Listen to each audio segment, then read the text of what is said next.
Good morning, everyone. This is Dr. Ed Shoemaker, also known as Dr. Rad, the attachment code breaker, and welcome to episode 2 of Cracking the Attachment Code. The fear engine. What's really driving the volcano? Have you ever had that 2 a.m. door slam? That sudden volcanic meltdown after a simple no? That's not bad behavior. That's the fear engine firing on all cylinders. Again, welcome back to Cracking the Attachment Code. I'm Dr. Rad. Today we dissect the survival brain that takes over when later trauma hits. You'll learn the exact difference between early trauma, never installed trust, and later trauma, trust that was installed, then violently deleted. Well, look at the amygdala going nuclear, the prefrontal cortex losing its brakes, and why the rejection feels fiercer and the clinging more desperate after age 5. Crack it, shift it, own it. By minute 20, you'll be able to spot the fear engine in real time and start shutting it down before the explosion. Parents, let's rip this open right now. I've been in your kitchen, yes, at 2 a.m. I've watched the same kid who hugged you goodnight at 8 p.m. turn into a screaming stranger by midnight because you said lights out. You're not crazy. You're not a bad parent. You're watching the fear engine in full roar. And today we name every cylinder so you can finally turn the key off before the whole house burns down. Crack it. And trust me, folks, I've been there before. My wife and I adopted 3 children. Our daughter at age 11, our 2 sons at age 13 and 14. I've witnessed this not only firsthand professionally, but personally. But first, the brutal truth most therapists still miss. Early trauma is like building a house with no foundation. The kid never learned that people are safe. Later trauma is different and deadlier. The foundation was poured. Trust was solid. Then something, a divorce, a death, a move, a betrayal, a pandemic lockdown, ripped the entire floor out from underneath them. The nervous system doesn't just get sad. It gets terrified that safety can vanish. Let me repeat, that safety can vanish without warning. So it installs the fear engine as permanent protection software. Snapped, shifted, solid. Here's the simple science. The amygdala Your brain smoke detector is now hyper calibrated. Any hint of rejection, any tiny little change in routine, any no that feels like abandonment lights it up like a 5-alarm fire. Cortisol floods the body.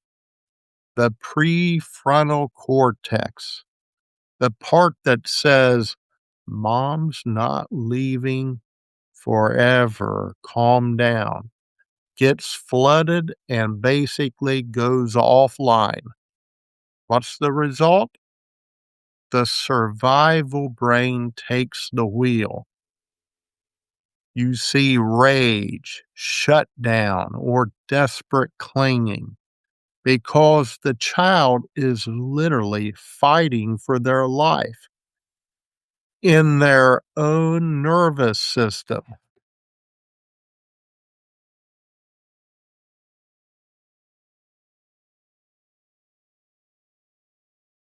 I saw this in my dissertation data again and again and again. Kids with later trauma showed 62% actually higher amygdala reactivity on simple trust test tasks than early trauma kids. The rejection feels fiercer because they once knew safety, and losing it hurts worse than never having it. Shift it. Let me know or show you the 5 unmistakable signs of the fear engine so you can spot it in real time. The instant volcano, tiny trigger, a nuclear reaction. I call this the push-pull boomerang. And my wife and I witnessed this several times in our own household. I hate you, followed by don't leave me in under an hour. The hyper-vigilant scan, eyes constantly reading your face for signs you're about to disappear. The memory wipe. They swear you never keep promises, even when you do. That 2 a.m. terror call. The engine only dies during the day. It revs hardest when the house is quiet. We come now to own it. Real family, real proof. Meet the Garcias. And of course, I've changed their names for confidentiality reasons. Their 11-year-old son, Lucas, was secure until his dad got deployed overseas at age 8. Trust installed, then violently deleted. First sign of the fear engine, Lucas would scream, "You don't care." The second mom checked her phone. We didn't label it odd. We named the engine.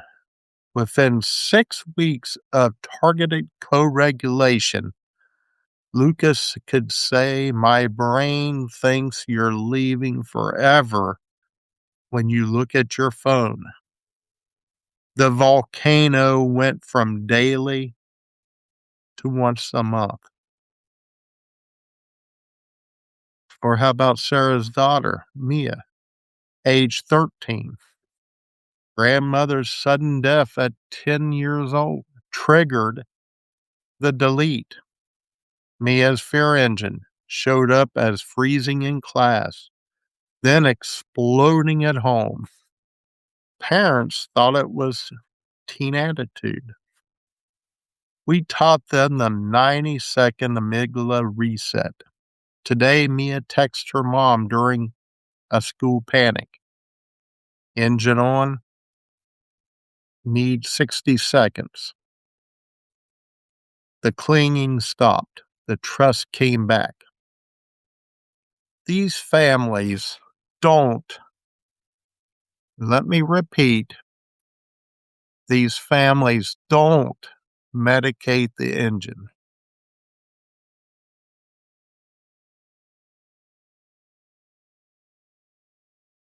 So how do you shut down before the explosion? Your next move starts tonight.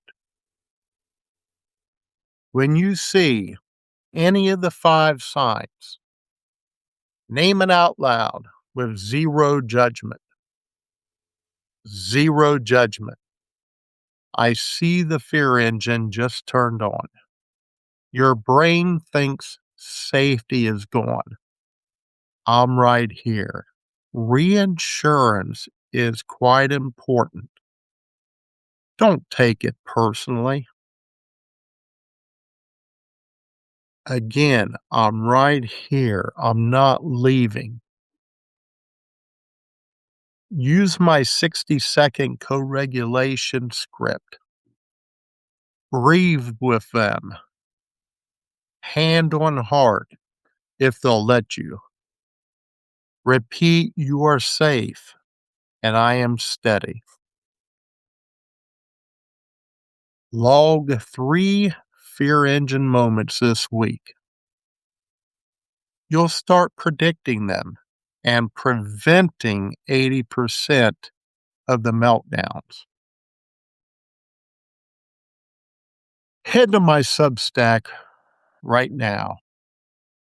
Link in the description.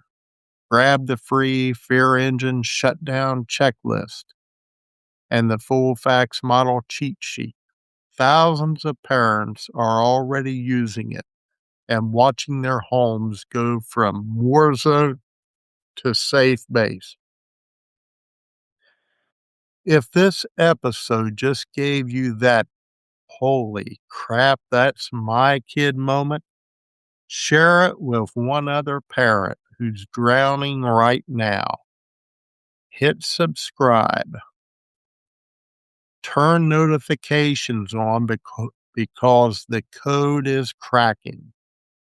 The fear engine is being powered down, and kids are shifting from survival to secure.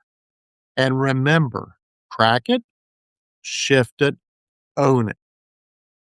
Snapped, shifted, solid. I'm Dr. Rad. I'll see you in episode 3, where we tear apart the identity armor and those emotional boomerangs that keep you locked out. Until then,